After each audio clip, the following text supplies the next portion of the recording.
CAMC is among the first hospitals in West Virginia to offer the most advanced procedures for treating defects in the heart's valves, chambers, or vessels. It's commonly known as structural heart disease. It's a combination of catheter-based or tube-based procedures where we're able to close holes in hearts, whether the upper chambers or the lower chambers, fix or replace heart valves through stent or percutaneous procedures instead of people having open heart surgery. Evolution of catheter-based procedures, we're now able to do many of these through small tubes, small accesses, so a lot of people are able to go home same day or next day.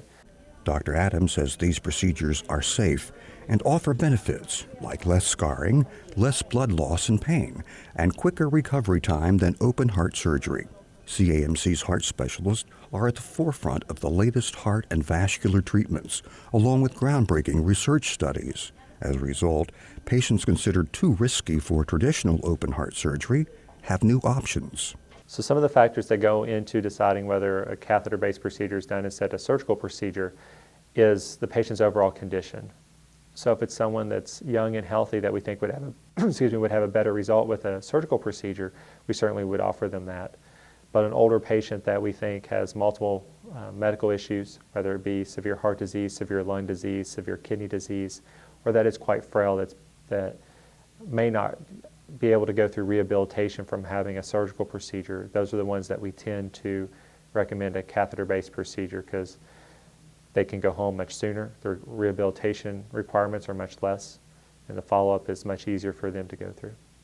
Patients with atrial fibrillation, or AFib, who must take blood-thinning medications on a long-term basis to help prevent blood clots and stroke, may have an alternative with the Watchman left atrial appendage closure implant. About the size of a quarter, the implant is placed through a catheter going into a vein in the leg. Mitral regurgitation is a debilitating progressive disease where a leaky mitral valve causes a backward flow of blood in the heart. The condition affects nearly 4 million people in the United States and can lead to stroke and heart failure. For some of these patients who cannot have open heart surgery, they may be a candidate for MitraClip. CAMC cardiac specialists use this device to perform a percutaneous procedure using a needle instead of open surgery for mitral valve repair. Aortic stenosis, or narrowing of the aortic valve, is one of the most common valvular heart diseases affecting patients in their 60s, 70s, and 80s. The condition prevents the aortic valve from opening and closing properly, which puts an increased amount of stress and pressure on the heart. This can lead to shortness of breath, fatigue, chronic heart failure, and even death if left untreated.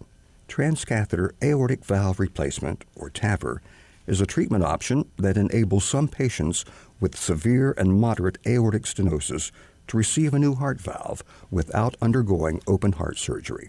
With the skilled physicians at CAMC who have helped pioneer research into these procedures, Dr. Adams says there's no need to leave the area for the best care since it's all right here.